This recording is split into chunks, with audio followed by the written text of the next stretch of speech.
human experience is a multifaceted construct that can only be understood through personal ordeals. Such ordeals are conscientiously explored in George Orwell's 1948 dystopian novel, 1984, and the 2015 film, Carol, through various themes such as conformity leading to less fulfillment and freedom being achieved through some capacity of trust. Both of these concepts are effectively presented by way of the literary and cinematic devices. While they seemingly differ in many ways, both texts examine valuable lessons about the human experience and have dramatically altered my own perspective when drawing upon my own encounters in life.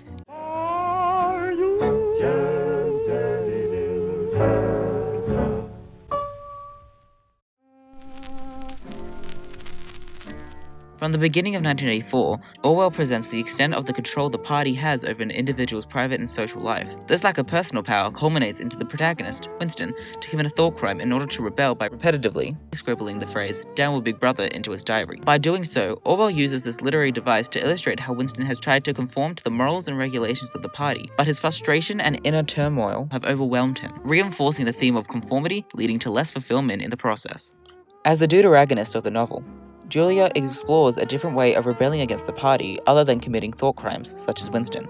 She rebels by indulging in her desires while wearing the anti-sex lead sash, which is intentionally presented with the color scarlet. Orwell uses color symbolism in the form of scarlet to tease the reader by comparing the chastity that the party wishes for her to conform to, as conveyed by the sash, with its striking color that has historically been associated with brazen sexuality. This color choice demonstrates Julia's rejection of her role as an anti-sex league member and requires more fulfillment in her life as a result.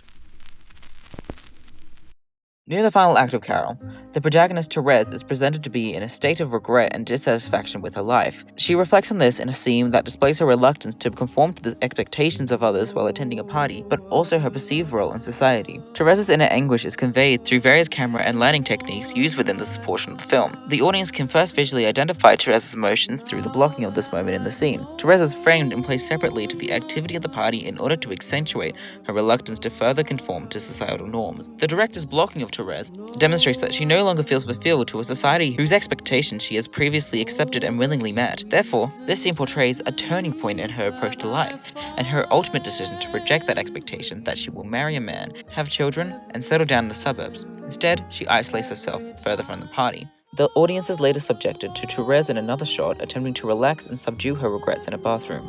However, it is evident by the low-key lighting within the frame that she is failing in that aspect. The shadows on her face and the darker hue of the shot demonstrates her reflective state. She is unhappy and alone, and in the context of the film, she is comparing possible futures which would involve her either conforming to the societal expectations of the time or following her own heart.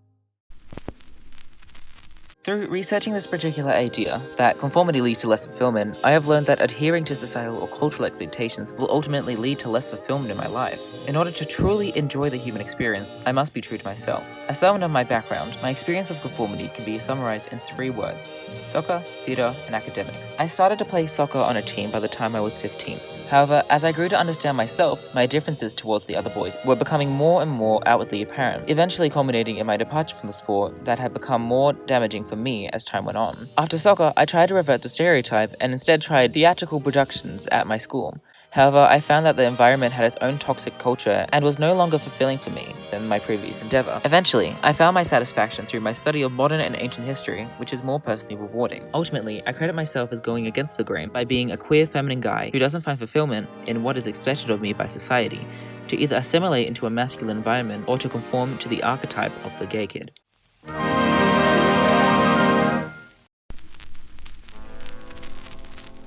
In 1984, the book describes that those who accept Big Brother are fully under their control in every aspect of their life. However, they accept the party's form of reality, therefore finding freedom through their trust in the system's protection and their now combined morals. This is first displayed by O'Brien's insistence of the party's reality being the absolute truth, stating, "Whatever the party holds to be the truth is the truth." It is impossible to see reality except by looking through the eyes of the party. Typically found within the last few lines of a speech or text, the literary technique of epistrophe conveys O'Brien's trust in the party and the system it has created. This has been achieved through the repetition of the words truth and party. Orwell has written O'Brien's dialogue as such, in order for Winston, and as a result the reader, to think that the two concepts are intertwined.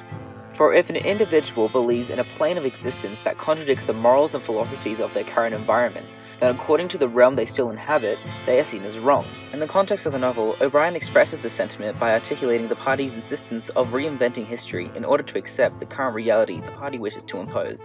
Winston also openly shows his trust in the system by the end of the novel by relying on the party to fulfill his own needs.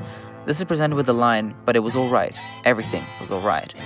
This hyperbolic sentence is used by Orwell to communicate to the reader the lasting effects that the Ministry of Love has had on Winston and the seeming inevitability of the party gaining full control over all individuals. This is due to the practicality of the statement. Nothing can truly be perfect as the phrase suggests. Instead, the quote and phrase oversimplify this in order to convey Winston's submission to the party and the futility of rebellion for any citizen in the world of 1984. In Carol, the idea that freedom can be attained through trust is on full display by the two leading women's devotion to each other. In scenes with her boyfriend Richard, Therese is framed by the camera through over-the-shoulder shots. This is used to convey how off-balance in terms of respect and trust the relationship is, and the condescending and judgmental attitude both Therese and Richard have towards one another, as evidenced by the camera purposely looking down on Therese when choosing to shoot from Richard's perspective. In comparison, she is established by the film's cinematography to be equal to Carol through eye-level shots where they appear respectful and comfortable with each other. This displays how their relationship is grounded in respect, trust, and love. This is also evident by the framing of the events before, during, and after the sex scene between Carol and Therese, as it further emphasizes the trust they have in one another through the form of physical intimacy and their willingness to care for each other in such a hostile and oppressive environment. The twist of the private detectives spying on them is alluded to by the film's framing of Carol and Therese up to the point where they get caught. They are being watched as they are in a frame within a frame. This cinematic technique is often used to accentuate the feeling that the characters are being observed by not only the viewer, but by others within the context of the film. This technique further emphasizes the trust the two women have of one another, as they are constantly framed by door and window frames, mirrors, and car windows, as illustrated in the lead-up, climax, and resulting action of their tryst. In this instance, Carol and Therese's participation in sex is the ultimate form of trust. They feel free for a fleeting moment, regardless of the possibility of someone watching them, us as the audience, or the private investigator in the context of the story. By exploring the concept of freedom being gained through trust, I learned that in order to experience freedom in any capacity, I must have self-conviction in my values and outlook on the world. However, to place your trust in another person in any way, shape, or form is rewarding in its own right, letting you experience the freedom of confiding in someone. My personal experience with this notion, however, is more similar to Carol and Therese's than I'd like to admit. My experience with freedom, in particular that of trust through confiding within a person or ideal, is displayed through my turbulent friendship with a friend of mine. We held hands instinctively, introduced our respective parents to each other, and cared deeply for the mental well-being of one another through difficult times. It was freeing up the time for both of us. Ultimately, this form of friendship began to deteriorate when my friend met his girlfriend. But it's possible that, regardless of the current state of the friendship, the memories, experiences, and trust we both shared formed who we currently are, freeing us from any concern we might have had when exploring and expressing who we truly are in the process. The human experience cannot be defined. However, individual experiences open the possibility of the exploration of new ideas and concepts within the sphere of the human experience. Carol in 1984 both respectively embodied the concept of conforming to societal expectations, leading to less fulfillment in reference to Therese's self-reflection of the party, Winston's breaking point resulting in his initial thought crime, and Julia's indulgence in her desires, and freedom being achieved in an oppressive environment through trust, as demonstrated by O'Brien's continual acceptance and broadcasting of the party's morals and ideals, Winston's eventual submissive nature towards Big Brother, and the various methods used to present the power dynamics of Carol, Richard, and Therese, while also resulting in the two women's outward expression of appreciation of one another. Both notions aided me in understanding my lack of self-conviction in my everyday life, but also the impact trust can have on an individual, even in the most dire of environments.